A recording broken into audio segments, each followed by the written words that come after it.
जय श्रीराम. शुका सारिखे पूर्ण वैराग्य ज्याचे, वसिष्ठा परिज्ञान योगेश्वराचे, कवी वाल्मिका सारिखा मान्य ऐसा. नमस्कार माझा सद्गुरु रामदासा. जयाचा जनी जन्मनामार्थ झाला, जयाने सदा वासनामात केला. जयाच्या मुखी सर्वदा नाम कीर्ती, नमस्कार त्या ब्रह्मचैतन्य मूर्ती. जय जय रघुवीर समर्थ, श्रीराम समर्थ. नमस्कार दादा. जय श्रीराम. मानस प्रबोध या उपक्रमात सर्व साधकांचं देखील मनापासून स्वागत. आत्तापर्यंत आपल्या मनाच्या श्लोकांचं 15 श्लोकांचं निरूपण आपण प्रसारित झालेलं आहे आणि सगळ्यांना त्याचा खूप आपल्या साधन मार्गात पुढे जाताना चांगला उपयोग होतोय. मनाच्या श्लोकाचा इतका गूढ, सखोल आणि एक वेगळ्या अनुषंगाने उलगडणारा अर्थ आपल्यापर्यंत सद्गुरूंच्या कृपेने पोचत आहे.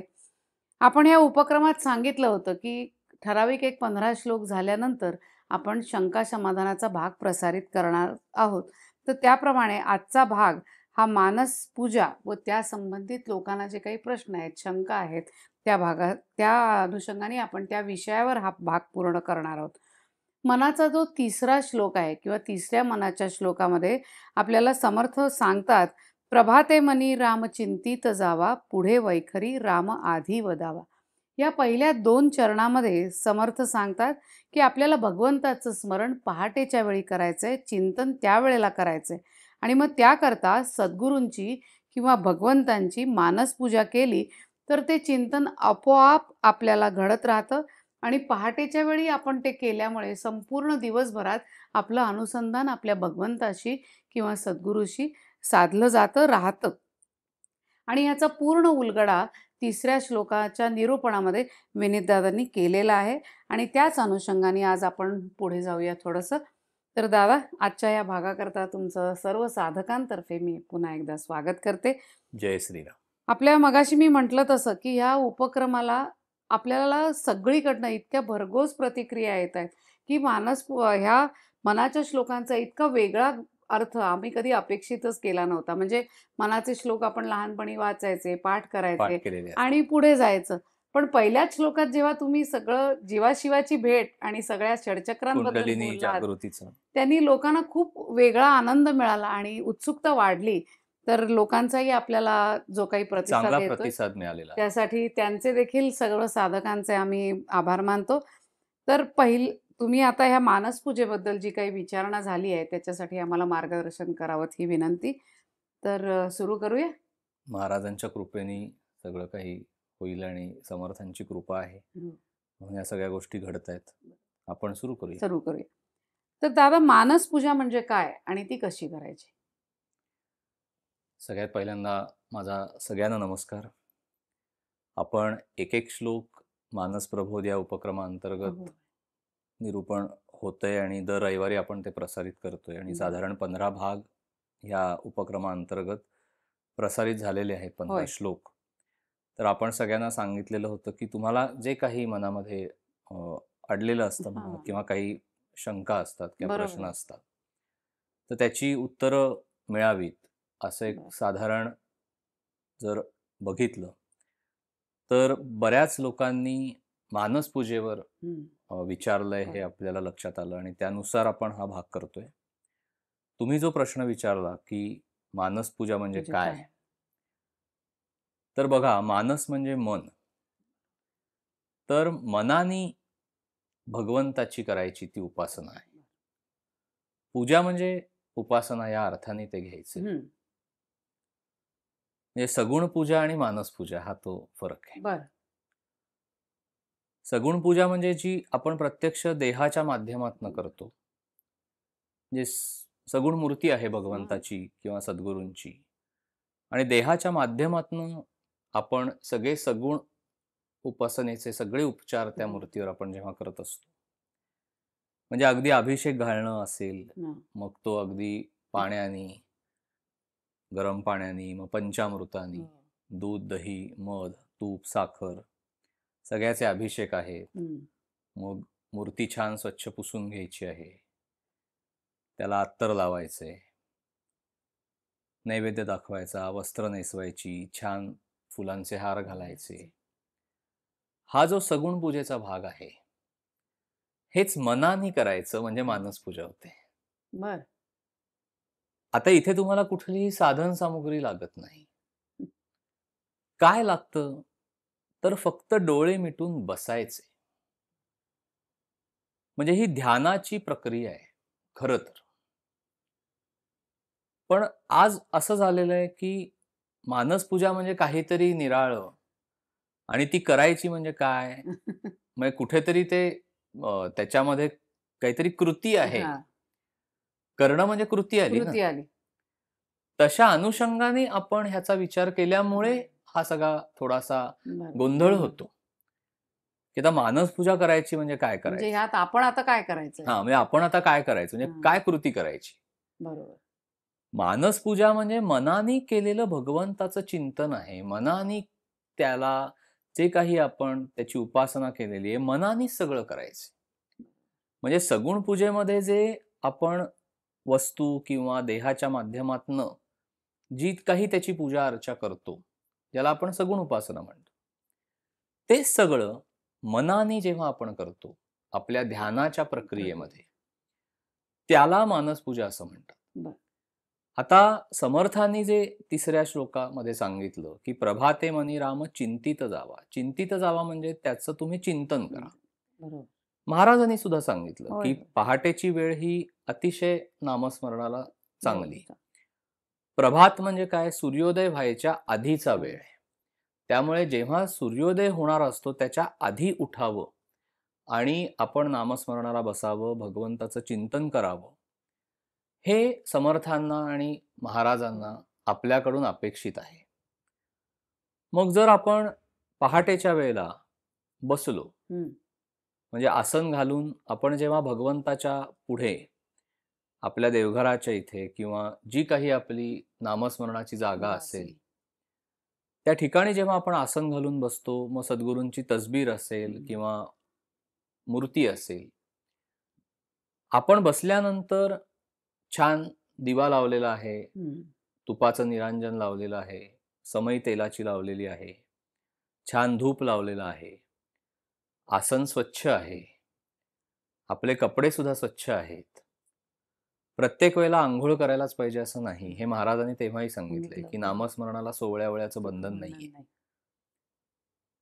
अशा जेव्हा एका भूमिकेमधनं आपण जाऊन बसतो त्या ठिकाणी, आसनाला नमस्कार करून आपण बसायचंय.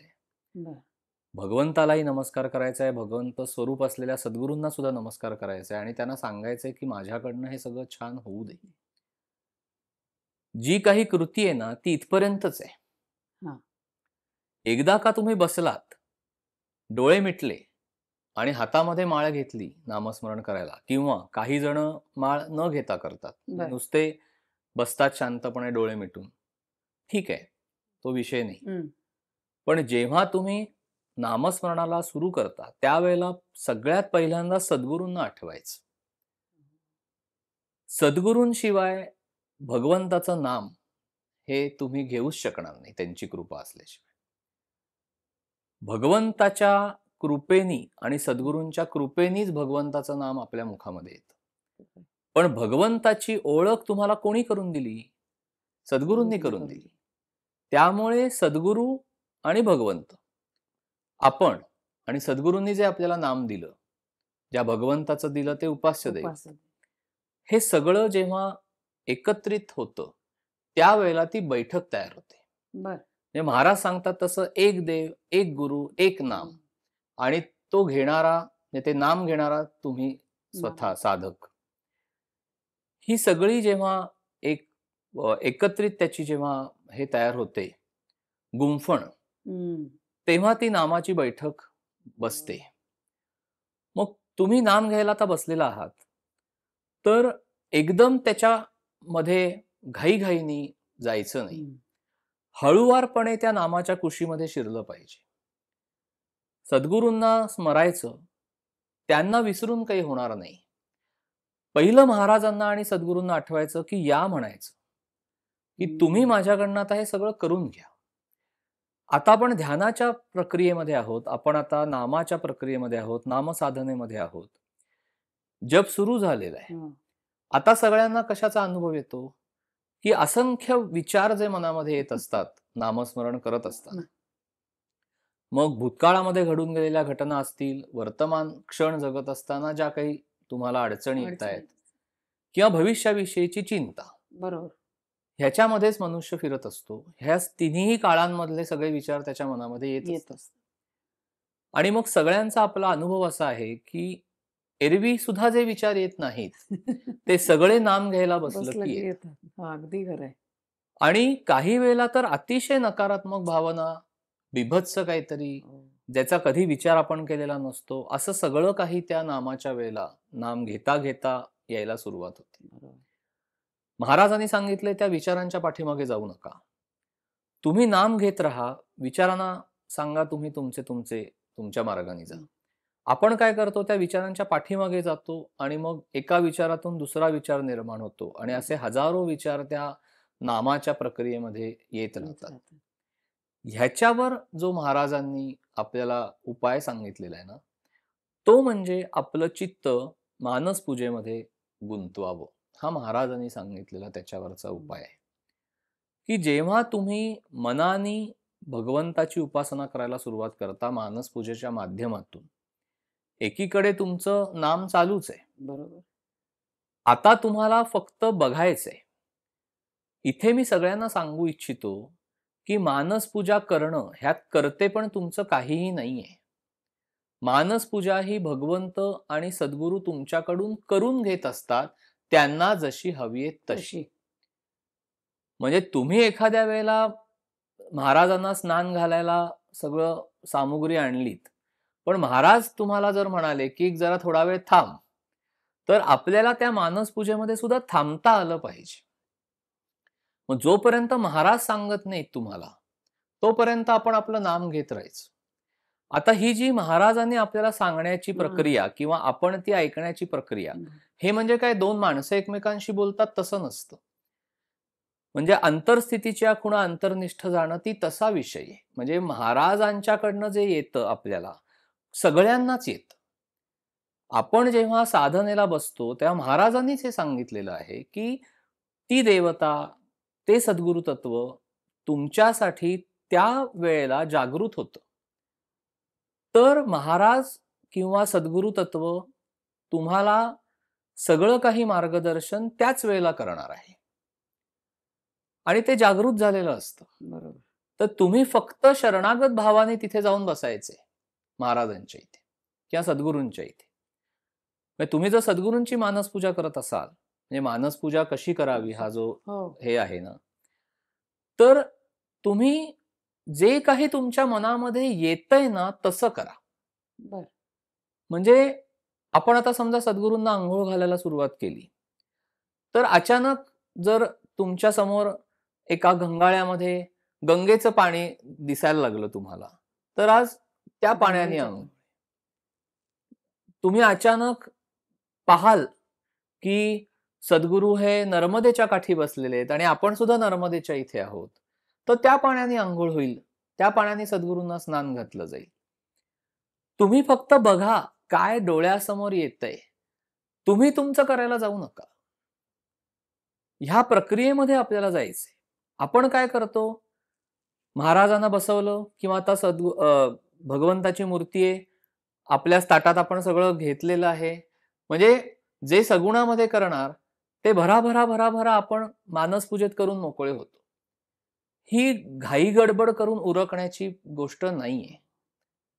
तुम्हाला वेळ द्यावा लागतो आणि हे सगळं मनाने करायचंय. त्याच्यामुळे ही प्रक्रिया सुरू झाल्यानंतर महाराज कुठेही तुम्हाला घेऊन जाऊ शकतात. सद्गुरू तुम्हाला कुठेही घेऊन जाऊ शकतात. किंवा भगवंताची सुद्धा मानसपूजा करायला तुम्ही सुरुवात केल्यानंतर असं गरजेचं नाहीये, तो तुम्हाला कुठल्याही लोकामध्ये घेऊन जाईल. बरं. तिथे ती पूजा तुमची घडवेल. घडवेल. तिथल्या लोकातलं तुम्हाला काय-काय दिसायला लागेल. एकीकडे नाम चालूच आहे तुमचं.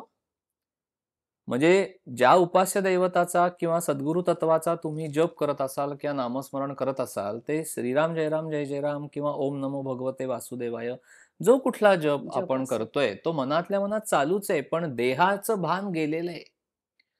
देहाचं भान गेल्याशिवाय मानसपूजा कशी होणार?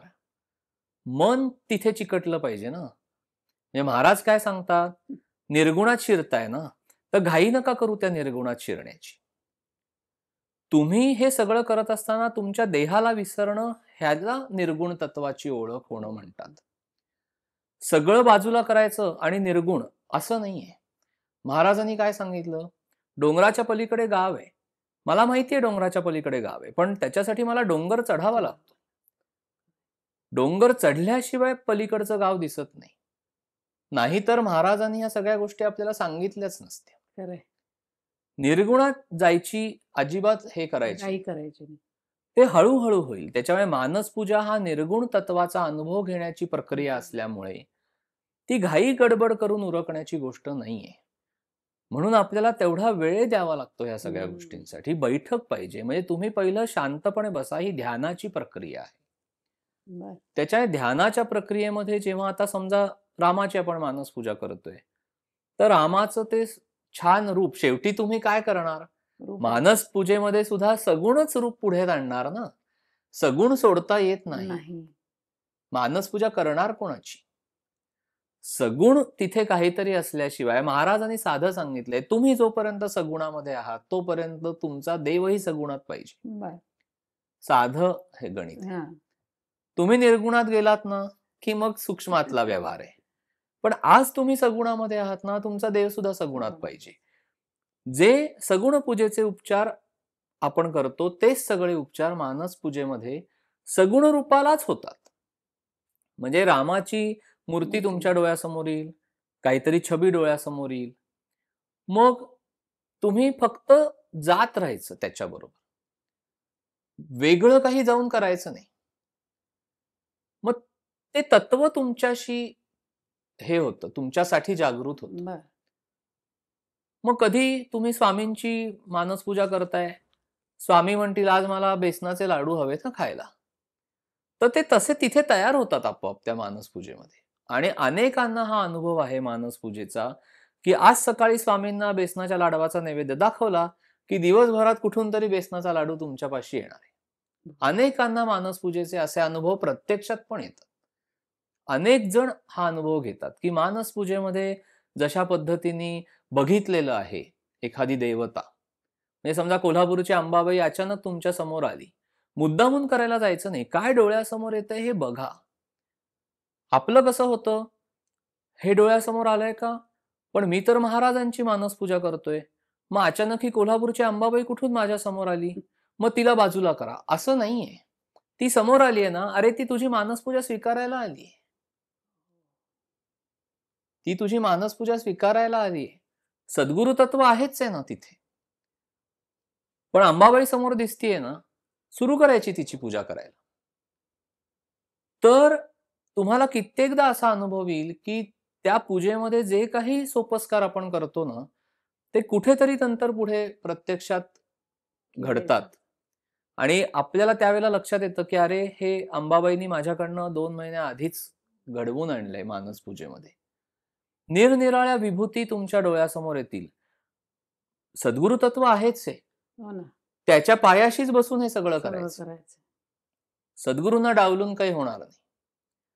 त्यांच्या पायाशी बसायचं आणि त्या सूक्ष्मामध्ये हा विहार आहे खरं तर.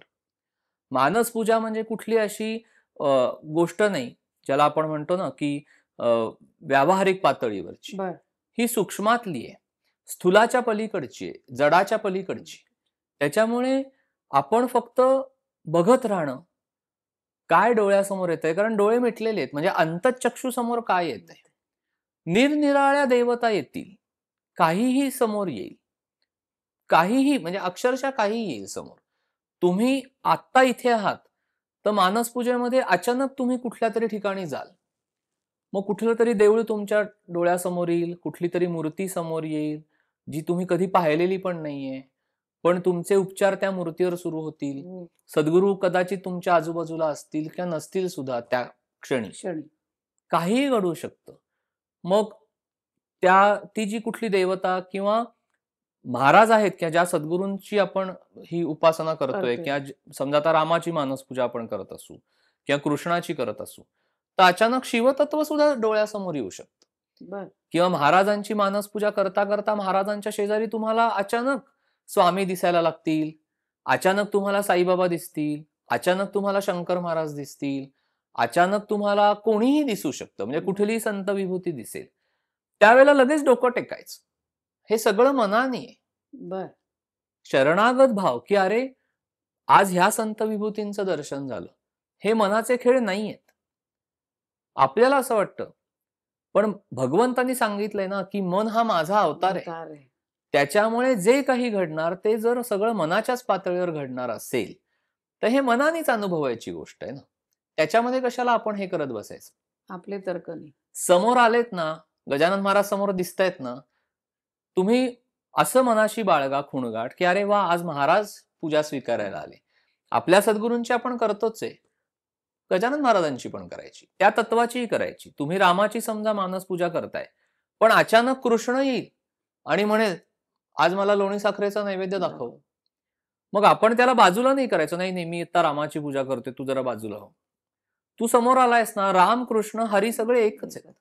सगळं तत्व एकच आहे, पण कुठली रूप घेऊन तुमच्या समोर येईल सांगता येत नाही. नाही. आपण एकीकडे नाम चालू आहे, हे लक्षात घ्या. हो हो. एकीकडे आपण भगवंताचं नामस्मरण करतोय, पण दुसरीकडे ज्या भगवंताचं आपण करतोय त्या भगवंताचं रूप समोर येतंय आणि त्या रूपाचं किंवा त्या भगवंताची छबी डोळ्यासमोर आणून आपण सगळे उपचार पण करतोय. म्हणजे आपल्यासाठी तो भगवंत मनाच्या पातळीवर जागृत होतो. हो. मनाच्या पातळीवर तो भगवंत जागृत होतो, ते तत्व जागृत होतं. आणि आपण फक्त त्रयस्थ दृष्टीने हे बघत राहायचं, काय चाललंय. त्या ठिकाणी आपल्याला निर्गुण तत्वाचा अनुभव येणार आहे, की तो साधक जेव्हा उपासनेमध्ये, साधनेमध्ये स्वतःच्या देहाला विसरतो, त्यावेळेला त्याला निर्गुण तत्वाचा अनुभव येतो. वेगळं निर्गुण तत्व म्हणून शोधायला जायची आवश्यकता नाही. नाही.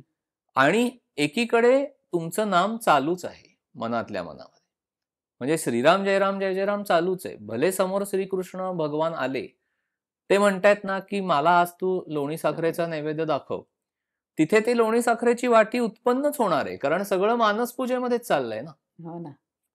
लगेच त्याला नैवेद्य दाखवून टाकायचा. एकीकडे श्रीराम जय राम जय जय जय राम जय चालूच म्हणत राहायचं. आणि दुसरीकडे मानस पूजा करायला सुरुवात करायची. ती कितीही वेळ चालेल, कारण ती तुम्ही करत नाही आहात. बर. भगवंत आणि भगवंत स्वरूप असलेले सद्गुरू तुमच्याकडनं ते करून घेतायत ना. त्यांना हवं तेवढंच तुमच्याकडनं घेतील. म्हणजे तुम्ही भले जरी करायला गेलात, तरी ते एखाद्याला म्हणू शकतात, की नाही, बस आता आजच्यासाठी एवढं पुष्कळ आहे. बर. असं सुद्धा होतं. हे सगळे विचार आपल्याच मनपटलावर उमटत असतात. पण आपण त्या क्षणी, म्हणजे आपण मानस पूजा करतोय ना, तर त्या क्षणी ती चालू असताना, ती प्रक्रिया चालू असताना कृपा करून त्याची चिकित्सा करू नये. बर. असा कसा माझ्या मनामध्ये विचार आला? मग असं कसं? मग हे खरंच आहे का? मग कोणाला तरी जाऊन विचारायचं, काहीही आवश्यकता नाही. किंवा मानसपूजे मला मध्ये असं दर्शन झालं. अरे होणारच दर्शन. परत कोणाला तरी जाऊन विचारा, मग ह्याचा अर्थ काय आहे? ह्या सगळ्याची ही फक्त तुम्ही, तुमचा परमेश्वर, तुमचे सद्गुरू एवढंच आहे हे सगळं. याचा कुठलाही वापर सगळी करायचा नाही. सगळी उपासना ही फक्त वैयक्तिक पातळीवर चालते.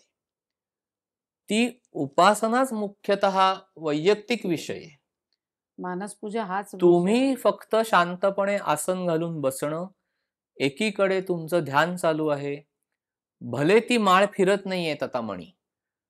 कारण आता काही देहाचं भान गेलं ना. काही लोकांनी विचारलंय, जप थांबतो आमचा. देहाचं भान गेलं. आता मणी ओढणं सुद्धा संपला विषय. आता तुम्ही फक्त बसलेले आहेत शांत डोळे मिटून. काय येतंय समोर बघत जायचं. मनाच्या पातळीवर श्रीराम जय राम जय जय राम चालूच आहे. काही वेळेला तेही थांबतं. बर. सगळंच थांबतं. म्हणजे अशी एक अवस्था येते त्या मानस पूजेच्या किंवा कुठल्याही ध्यानाच्या प्रक्रियेमध्ये की आता काहीच नसतं आणि फक्त मनातल्या मनात किंवा कुठेतरी अंतर्मनामध्ये हं. फक्त तो नामाचा गुंजारव चालू असतो आणि सगळं शांत शांत. झालेलं असतं एखाद्या शांत जलाशयासारखं सगळं. कारण त्या त्या देवता, सद्गुरु तत्व तुमच्याकडनं येऊन सगळं घेऊन निघून जातील. वाह! म्हणजे तुमच्या नजरेसमोरनं ते सगळं निघून जाईल. निघून जाईल. आता परत ते खेचायला जायचं नाही. त्यांनी जे तुमच्याकडनं येऊन मानस पूजेमध्ये स्वीकारलं आणि ते स्वीकारून गेले, गेले. ठीक आहे. कारण शेवटी रूपाचं ध्यान हे नाहीसं होणार हं. आणि शेवटी शिल्लक काय राहणार तर नाम. नाम. म्हणून महाराज म्हणतात ना, की मग ते सगुणातनं निर्गुणात जातं म्हणजे कसं जातं? म्हणजे रूपाचं ध्यान किती वेळ तुमच्या डोळ्यासमोर राहणार म्हणजे अंतःचक्षुसमोर. कधीतरी ते नाहीसं होतं आणि एक अशी अवस्था येते, की फक्त नाम चालू आहे. पण ते नाम घेत असताना जेव्हा आपण मानस पूजा म्हणजे जो समर्थांचा 3ऱ्या श्लोकाचा जो पहिला चरण होता, की प्रभाते मनी राम चिंतित जावा. म्हणजे चिंतन करायचंय म्हणजे मला स्मरण करायचंय म्हणजे नाम घेतोच आहे मी. हां. आणि मानस पूजेमध्ये जेव्हा मी ह्या सर्व भगवंताचं किंवा भगवंत स्वरूप असलेल्या सद्गुरूंचं एक प्रकारे अनुसंधान करत असतो बरोबर. किंवा मी त्यांना सगळे पूजेचे उपचार करत असतो. तर त्यावेळेला मी माझ्या देहालाच विसरून जातो ना. बरोबर. ते चिंतन आहे आणि मग नंतर जे शिल्लक राहतं ते फक्त नामच शिल्लक राहतं. त्यामुळे मानस पूजा कशी करायची ह्याच्यामध्ये कृती कमी हं. आणि जे समोर येतं ते फक्त बघत जाणं. मग आता कृती म्हणजे त्रयस्थ दृष्टीने कसं पाहायचं? तर भगवंताची जी मूर्ती तुम्ही डोळ्यासमोर आणता, त्या मूर्तीवर आपोआप पाणी पडतंय किंवा तुम्ही घालताय, पण तुम्ही देहानी म्हणजे अंतःचक्षुनी तुम्ही तुम्हालाच पाहताय. कळलं का? हां. अशा पद्धतीने ते व्हायला पाहिजे. म्हणजे बरं. आपण कर्तेपणातनं बाजूला. पण मग ह्या सगळ्या प्रक्रियेला आपण थोडी आधी बैठक तयार करून जपाच्या ह्याच्यातनं जाऊन ते असं सांगता येत नाही ना, की 5 माळा जप झाल्यानंतर तुमची नाही, मानसपूजा सुरू होईल. त्या सगळ्याला वेळ द्यायसाठी तुम्हाला तेवढा वेळ बसणं गरजेचं आहे. बैठक बसली पाहिजे हां. आणि दुसरी गोष्ट म्हणजे काय आहे, की ह्या प्रक्रियेतनं जात असताना हं. विचार आपोआप बंद होतात. बरं. एकदा विचार सगळे बंद झाले ना, एक 10-15 मिनिटं ते विचार वाहून गेले. ठीक आहे, तुम्ही हळू-हळू नामाच्या कुशीत शिरताय, हळू-हळू नाम घेताय आणि मग हळू-हळू त्या मानसपूजेमध्ये शिरताय. ती एक 10-15 मिनिटं विचार येतील, वाहतील. पण नंतर बरं. ते वाहणं पण बंद होईल बंद होईल. आणि फक्त तुम्ही, तुमचे सद्गुरू, भगवंत, नाम ही साखळी किंवा ही गुंफण चालू राहते बरं. आणि तुम्ही त्या मानसपूजेमध्ये शिरता. मग आता करायला सुरुवात केल्यानंतर मानसपूजा, तुम्ही डोळ्यासमोर आणा म्हणजे अंतःचक्षुसमोर आणा, की छान एक देऊळ आहे. मनानेच जायचंय ना त्या ठिकाणी. छान झाडलोट करा, स्वच्छ करा त्याचा गाभारा सगळा. मूर्ती स्वच्छ करा. त्याला अभिषेक घालायला सुरुवात करा. मग पाण्याचा घाला. पंचामृतामध्ये सुद्धा हिमटेपणा करायचा नाही. कारण आता मानसपूजा आहे ना. हं.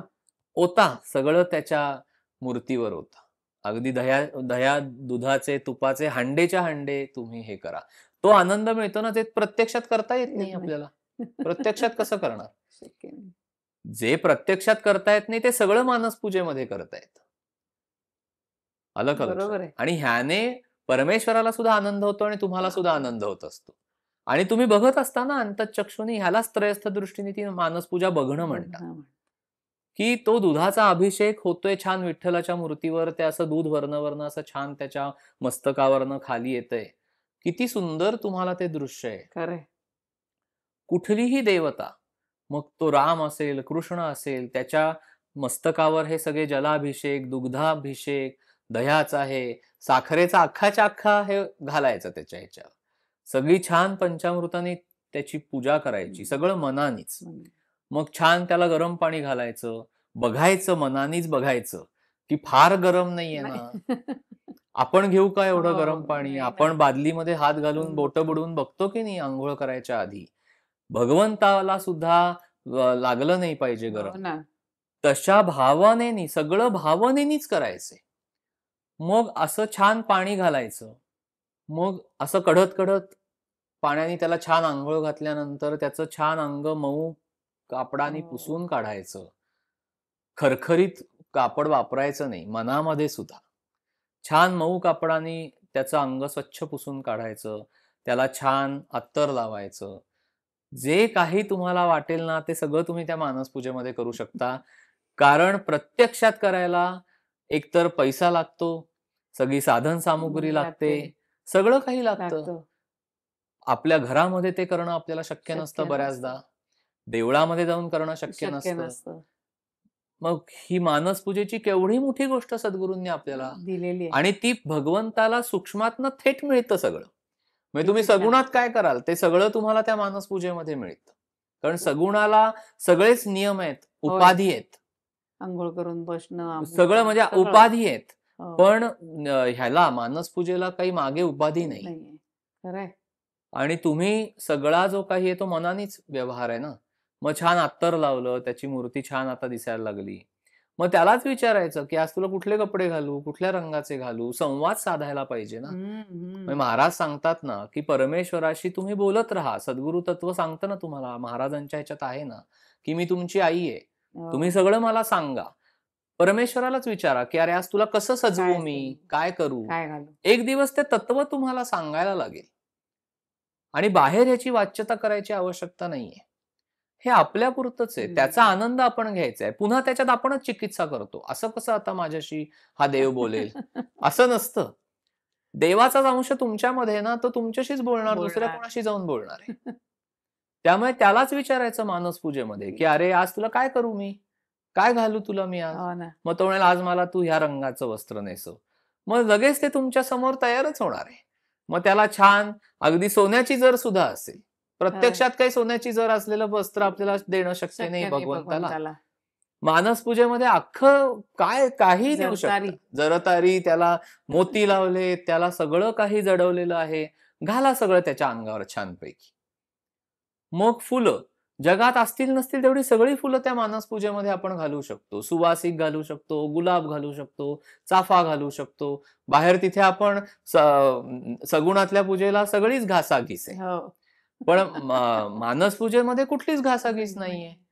म्हणजे हवी तेवढी फुलं त्याला अर्पण करा. किती आनंद आहे ह्याच्यामध्ये. हो, खरंय. वाटेल तेवढे धूप त्याच्या पुढे लावा. उदबत्त्या लावा. जे तुम्हाला वाटेल ते करायचे ते करा. त्याला निरनिराळे नैवेद्य दाखवू शकतो. मानस पूजेमध्ये. सगळं काही दाखवा. आज तुम्हाला खीर दाखवावीशी वाटते, खीर दाखवा. आज काय शिरा दाखवावासा वाटतोय, शिरा दाखवा. म्हणजे जे काही तुम्हाला त्यावेळेला तुमची ती म्हणजे प्रक्रिया कशी पाहिजे, की त्यावेळेला मानस पूजा सुरू झाल्यानंतर जे मनामध्ये उमटत जाईल, ते तुम्ही फक्त करत जायचं. अजिबात चिकित्सा करायची नाही. जे उमटतंय ते त्यांची इच्छा म्हणून उमटतंय मनामध्ये. हो. ते तत्व म्हणेल, "आज मला खीर पाहिजे." "बरं चल देवा तुला आज खीर देतो." खीर देतो हा अहंकार पण नाही, ह्यात काही कर्तेपण पण नाही, काही नाही. परमेश्वराने मागितलं, त्याचंच त्याला तुम्ही अर्पण केलंत. हे सगळं मानसपूजेमध्ये छान करता येतं. सद्गुरूंची सुद्धा मानसपूजा अशीच करायची. हो, एकाने विचारलंय मानसपूजा भगवंताची करावी का सद्गुरूंची करावी? दोघांचीही करायची. भगवंताची पण करायची आणि सद्गुरूंची पण करायची. कारण सद्गुरूंना डावलून कसं चालेल? त्या सद्गुरूंनीच तुम्हाला भगवंताची ओळख करून दिली ना. नामदेव महाराजांची आणि हो. विठ्ठलाची गोष्ट आहे ना. होय, होय.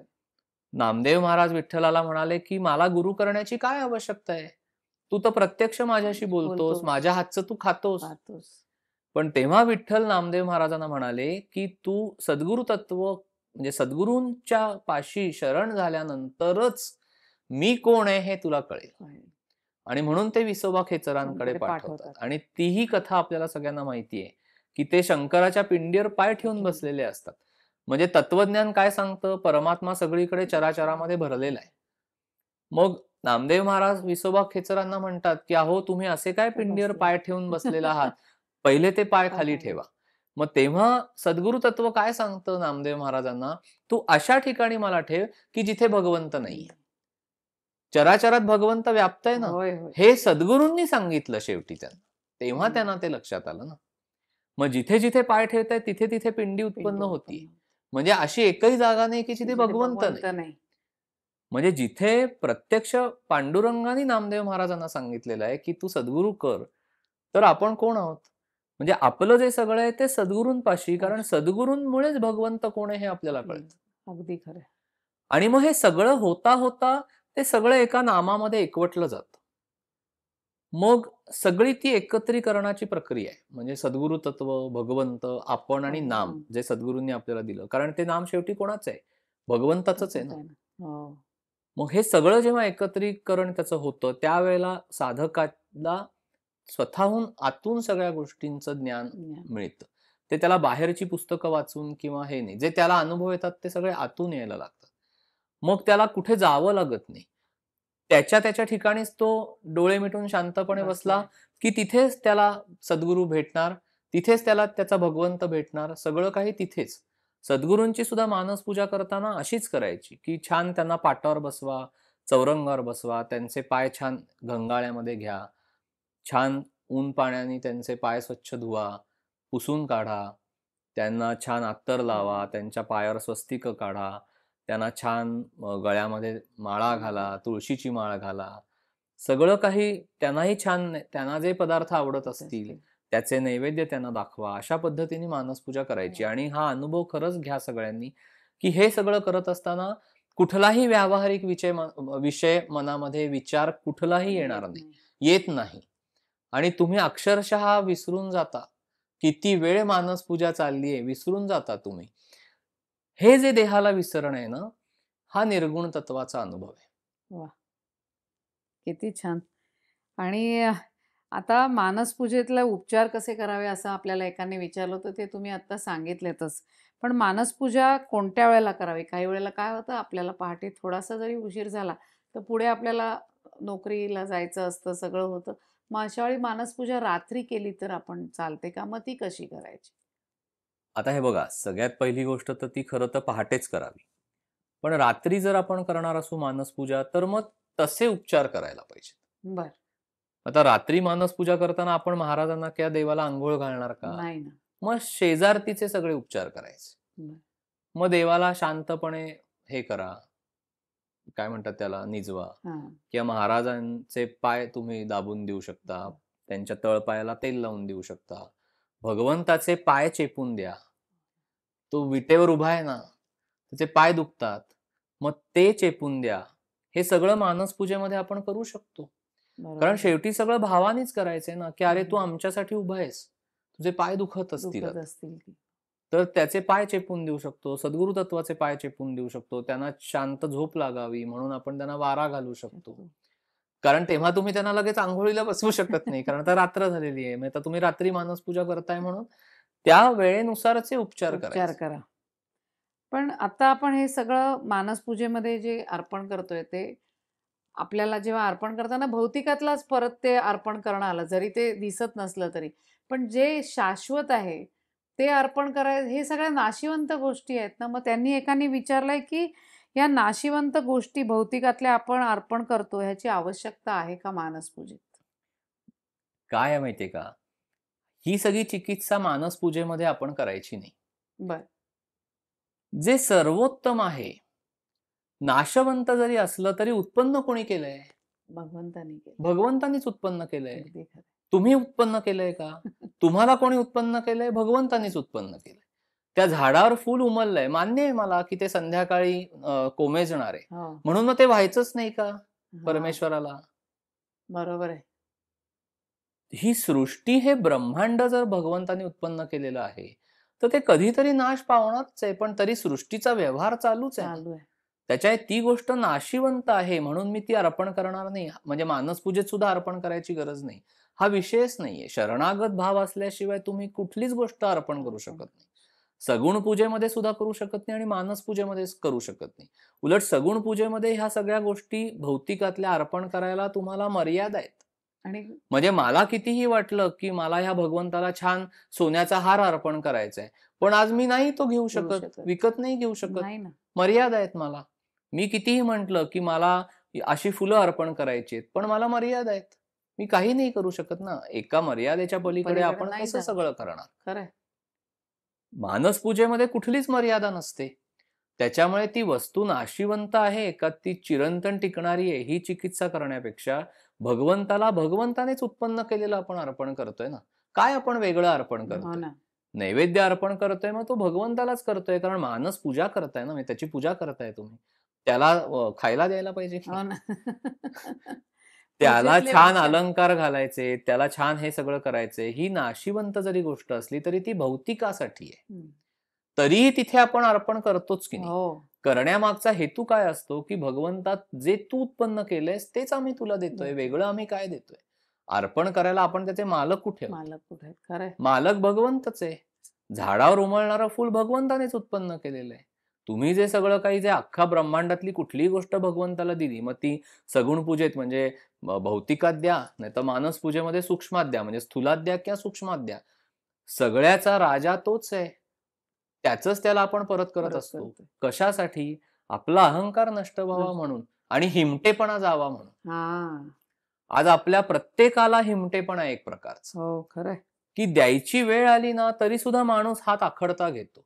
स्वतःवर खर्च करायचा असेल तर किती करतो? हं. मग मोठं कोट्यावधी रुपयांचं घर पाहिजे, बसायला गाडी पाहिजे, ती सुद्धा त्या ह्याची पाहिजे, स्टँडर्ड. स्टँडर्डची पाहिजे. कमी स्टँडर्डची घेतली तर लोकं हसतील, नावं ठेवतील. मग मोठी गाडी पाहिजे. सगळीकडे प्रवास तुम्हाला व्यवस्थित व्हायला पाहिजे. चांगल्या हॉटेलमध्ये तुम्ही उतरणार.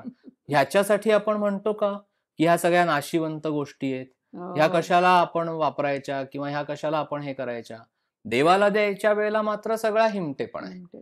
म्हणजे मग त्याला ₹51 घालू का ₹101 दक्षिणापेटीत घालू का मग त्याला काय करू? वस्त्र नेसवताना सुद्धा कितीतरी लोकं त्यांच्याकडे आलेल्या साड्या देवाला देतात, की मला ही वापरायची नाहीये ना, देवाला अर्पण करून टाकायची. त्यानेच तुम्हाला ती दिलेली असते. म्हणजे पहिला हिमटेपणा आपल्या सगळ्यांचा जावा ना, हं. म्हणून आहे ते सगळं. बरोबर. त्याला त्याचं तुम्हाला तुमच्याकडनं त्याला काहीही नकोय. तो फक्त खरं तर भावाचा भुकेला आहे. पण हे सगळं तुमच्यामध्ये काहीतरी बदल घडावा, तुमचा हिमटेपणा जावा, मग निदान त्या मानसपूजेमध्ये तरी कशाला भरभरून हिमटेपणा करा करताय? ना. भरभरून करा. हो की नाही? शरणागत भाव खरंय, असल्याशिवाय ते खरंय. करताच येणार नाही. नाही. भौतिकात तर म्हणजे स्थूलामध्ये तर तो हिमटेपणा सगळीकडेच असतो. असं. पण मानसपूजेमध्ये तर निदान सगळा हिमटेपणा सोडा आणि भरभरून द्या देवाला. जे देवानेच उत्पन्न केलंय तेच तुम्ही त्याला देत असता. वेगळं काय देता? आणि त्याला खरंय. काय खर्च आहे तुम्हाला? काही नाही. तुम्ही अगदी 5 लिटर दूध त्याच्या मस्तकावर अभिषेक केला तर रुपया मोजायचा नाहीये. मग कशाला त्याची चिकित्सा करत बसायची, की हे नाशवंत आहे का चिरंतन टिकणार आहे? व्यर्थ चिकित्सा करून माणूस त्या गोष्टींमधला आनंद गमावतो. आणि ती करायचं पण मग सगळंच त्याला नको असतं. असतं. मग त्याला सगुण पूजा पण नकोय, त्याला हे नकोय, त्याला काहीच नकोय. खरंय. पण साधा विचार करा, की तुम्ही तुमचं भौतिकातलं आयुष्य जगताना कुठेतरी खाली येऊन जगता का? हो, तिथे काटकसर कशाचीही आपण आता करत नाही. हां, ज्याला परिस्थितीमुळे करणं भाग आहे, ते त्याला करावी लागते हो म्हणून, ना. पण त्याचं मन नसतं त्याच्यामध्ये. मगाशी तुम्ही बोलता बोलता म्हणालात, की मानसपूजा कितीही वेळ चालू शकते. कारण आपल्याला एकाने प्रश्न विचारलाय, मानसपूजा किती वेळ करावी? काय क ह्याचं काय उत्तर देणार? ती मानसपूजा भगवंत आणि सद्गुरू तुमच्याकडनं करून घेत असतात. म्हणजे एखाद्या वेळेला तुम्ही महाराजांना किंवा सद्गुरूंना अंघोळ घालायला गेलात आणि ते एखाद्याला तुम्हाला सूक्ष्मात काही प्रेरणा देतील, बरं. जरा थांब थोडा वेळ म्हणतील, तर बसून राहायचं गपचूप. म्हणजे एकीकडे जप करत राहायचा. हां. हे सगळं सूक्ष्मात चाललेलं आहे. चालेल. तुम्ही महाराजांच्या पायाशी किंवा सद्गुरू तत्वाच्या पायाशी बसलेले आहात. त्यांच्या काहीतरी लीला चाललेल्या आहेत, सूक्ष्मामध्येच. तर म्हणतील ना, "जरा एक थोडा वेळ थांब. हं. मी सांगितलं की मला तू स्नान घाल." बरं. तर तेवढं तुम्हाला थांबता पण आलं पाहिजे. भराभरा, भराभरा करायची ती उरकण्याची गोष्ट नाहीये.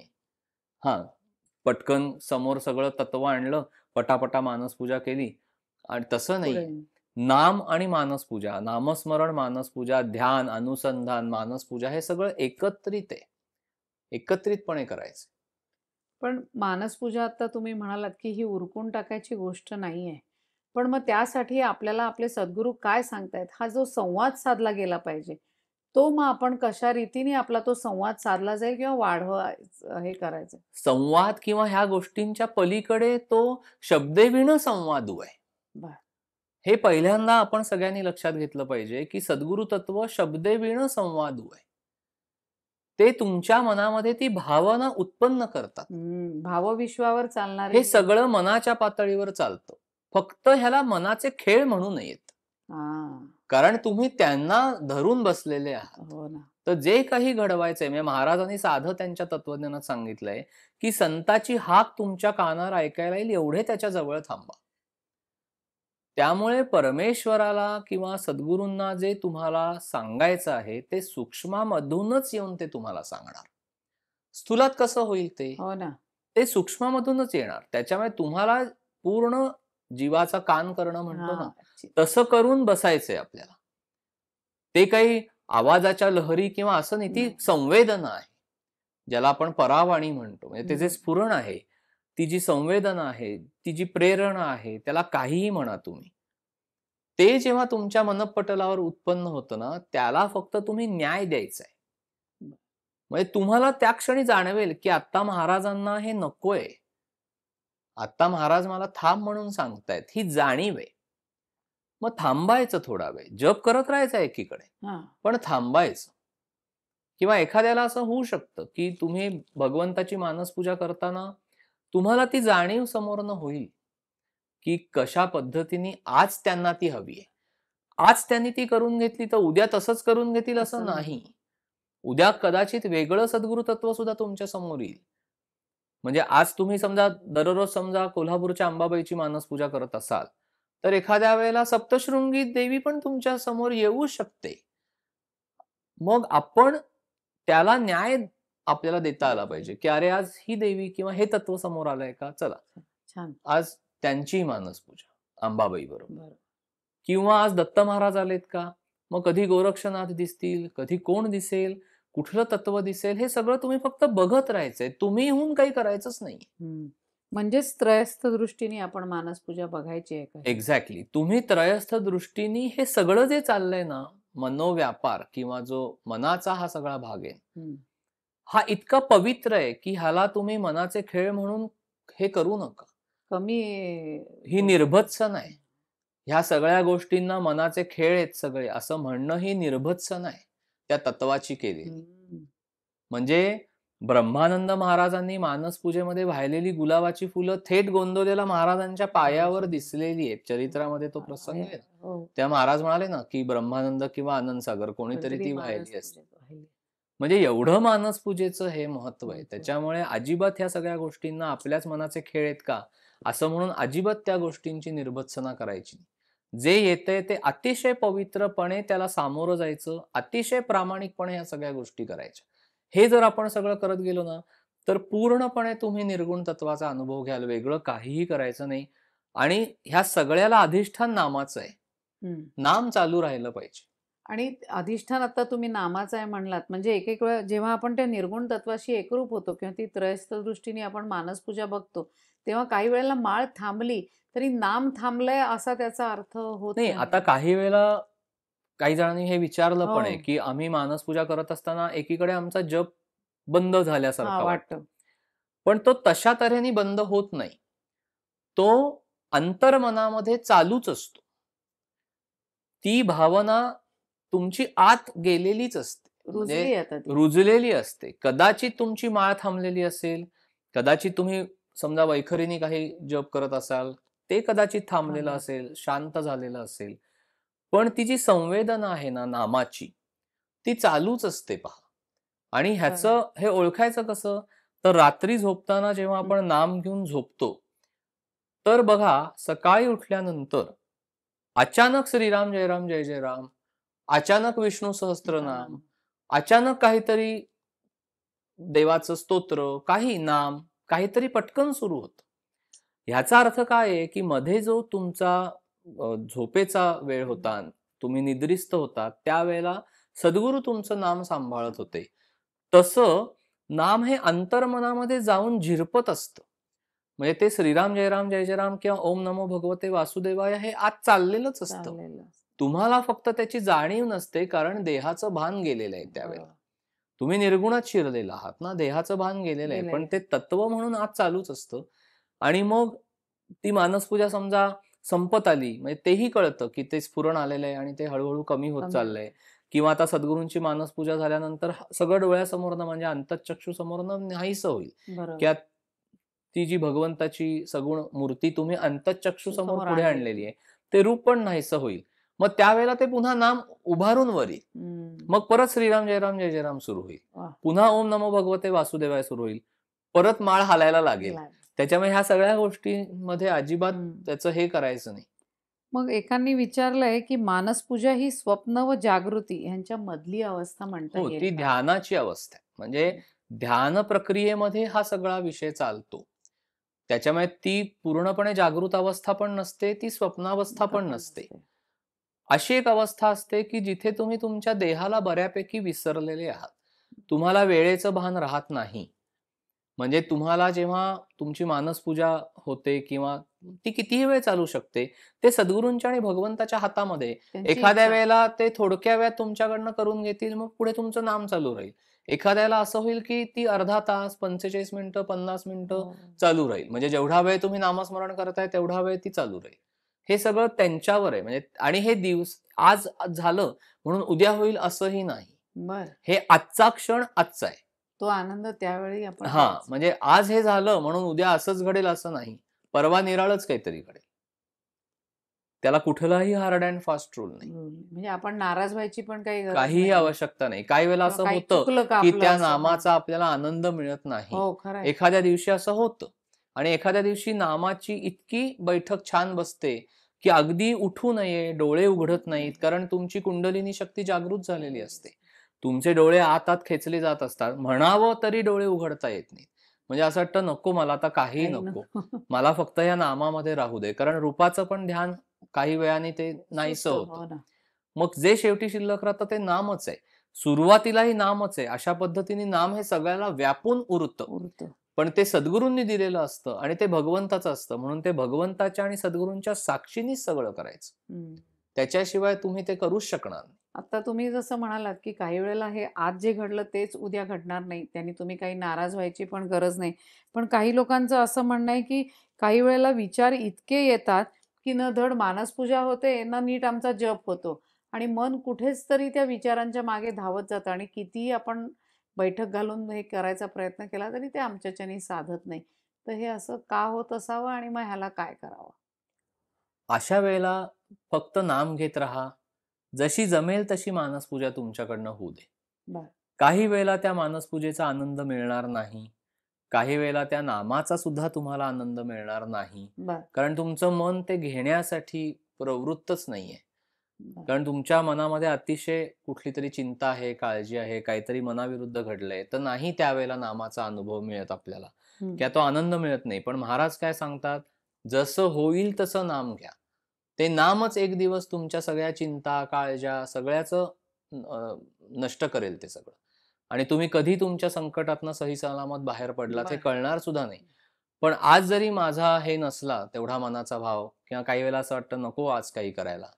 कंटाळा आलेला आहे किंवा काहीतरी दुःख झालंय किंवा मनाची अवस्था विकल आहे. पण तरीही महाराजांना प्रार्थना करायची, आपल्या ठरल्या वेळेला आसन घालायचं, जसं होईल तसं नाम घ्यायचं, जशी होईल तशी मानसपूजा करायची. भले ठीक आहे, विचार येतायत ना, येऊ देत. पण हे सोडायचं नाही. मानसपूजाला अंतर मानसपूजा द्यायचं नाही. किंवा नामस्मरण सोडायचं नाही. नाही. येतायत का विचार येऊ देत, येऊ देत. आपण आपलं श्रीराम जय राम जय जय राम करत राहायचं. तेच आपल्याला एक दिवस यातनं बाहेर काढणार. आणि तेच एक दिवस आपल्याकडनं मानसपूजेतनं सगळंही सगळं करून सगळं घेणार. करून घेतात. नाम एकतत्व नाम दृढ धरी मना असं करत आपण त्या प्रवासाला पुढे जायचंय. मला वाटतं मानसपूजेबद्दल ज्या काही शंका आपल्याला विचारल्या होत्या साधकांनी, त्या आपण संपूर्णपणे त्याचं निरसन किंवा त्यांना समाधान मिळेल किंवा त्यातनं त्याला मार्ग मिळेल, अशी छान तुम्ही मानसपूजा कशी करायची, त्यातले उपचार कसे करायचे, ती सगुणातून निर्गुणाकडे कशी जाते, आपणच आपले मानसपूजा जी होतीये ती त्रयस्थ दृष्टीने कशी पाहतो, त्यातनं आपल्याला फायदा काय होतो? तर बाकीचा तर होतोच, पण व्यवहारातला सगळे हिमटेपणा कमी होऊन जातो आपला. मन शांत होतं. मन शांत होतं. स्थिरता येते चित्ताला. हं. एक अर्धा पाऊण तास तुम्ही बसलात ना, की तुम्हाला पूर्णपणे सगळं शांत होतं. शांततेचा अनुभव घेता. अनुभव. ती शांतता तुम्हाला पूर्ण दिवसभर, ती एनर्जी स्वस्थता देते. तुम्हाला, हां, ती ऊर्जा, ऊर्जा. ते जे चैतन्य तुम्ही भरून घेता या सगळ्या प्रक्रियेमधनं, मानसपूजेच्या ऊर्जा. किंवा जपाच्या, ते तुम्हाला दिवसभर उपयोगी पडतं. तुमच्या व्यवहारामध्ये त्याचा व्यवहारामध्ये तुम्हाला उपयोगी उपयोग पडतं, होतो. शांत राहता तुम्ही हं, आणि आपल्याला सद्गुरूंचं आणि भगवंताचं पाठबळ मिळतं. मिळतं ती शक्ती सदैव आपल्याबरोबर आणि राहते. अनुसंधान राहतं अनुसंधान त्याच्यामध्ये. राहतं. खूप ह्याचे फायदे आहेत, फायदे आहेत. खूप म्हणजे फायदे आहेत. केलेली निर्गुणातली भावात्मक केलेली उपासना तुम्हाला सगुणामध्ये आणि व्यवहारामध्ये अशा पद्धतीने मानसपूजा तुमची फळते म्हणतो आपण ना किंवा काय प्रकारचं आणि हे करून बघितल्याशिवाय रोज सातत्याने करत राहिल्याशिवाय आपल्याला कळणार नाही. आणि मुख्य हा अनुसंधानाचा आनंद आहे. हां. म्हणजे जे प्रभाते मनी राम चिंतित जावा, जे समर्थांनी म्हटलंय हं. किंवा महाराजांनी पण सांगितलंय, की तुम्ही भगवंताच्या अनुसंधानामध्ये राहा. तर मानसपूजा हा भगवंताच्या अनुसंधानामध्ये राहण्याचा एकदम राजमार्ग आहे. मार्ग नाम तर आहे. तुम्हाला दिवसभर घ्यायचंच आहे. घ्यायचंच आहे. झोपेतलं सद्गुरू सांभाळतील. पण अगदी. दिवसभर नामाची आठवण किंवा भगवंताचं स्मरण आपल्याला ठेवायचंच आहे. चालू आपल्या आतल्या आत हं. ते कुठेतरी श्रीराम, जय राम, जय जय राम हे चालूच असतं. ज्या दैवताचा तुम्ही हे करत असाल. बरोबर. पण दिवसभर तर तुम्ही मानसपूजा नाही करू नाही का? शकत ना. ती एक ठराविक वेळेला तुम्ही बैठक घालून बसलाय, तेव्हा ती होते. पण त्यावेळेला मानसपूजा घडल्यामुळे किंवा सद्गुरूंनी ती घडवल्यामुळे विचार येणं पूर्ण बंद होतं. अगदी. आणि नाम आणि मानसपूजा, भगवंत, तो आनंद ह्याच्यात राहतो आपण आणि तो आनंद दिवसभर टिकतो. खरं मानसपूजा ही कशी करायची? काय-काय उपचार करायचे? मानसपूजेची फलश्रुती सुद्धा आपल्याला दादांनी सांगितली आणि मानसपूजा हा एक ऊर्जेचा स्रोत आहे, जो आपल्याला दिवसभर आपल्याला एक वेगळं चैतन्य देणार आहे. आपल्याला व्यवहारात त्याचा उपयोग होणार आहे. आजच्या ह्या दादांनी केलेल्या संपूर्ण उलगडा जो काही आहे महाराजांच्या कृपेने, समर्थांच्या कृपेने त्यांनी मानसपूजा आपल्यासमोर उलगडली आहे. त्याचा सर्व साधकांना नक्की त्याचा उपयोग होईल आणि ते साधन मार्गात पुढे जातील. तर दादा तुमचे खूप खूप धन्यवाद, की आज आम्हाला एक अजून त्यात कसं शिरावं, नामाच्या कुशीत शिरणं ही भावना किंवा ही कल्पनाच इतकी छान आहे ना, की त्यातही आता आम्ही प्रयत्न करू आणि पुढे जाऊ. तर तुमचे पुन्हा एकदा आभार मानते आणि आजच्या भागाला आपण इथेच विराम देऊया. जय जय श्रीराम. श्रीराम.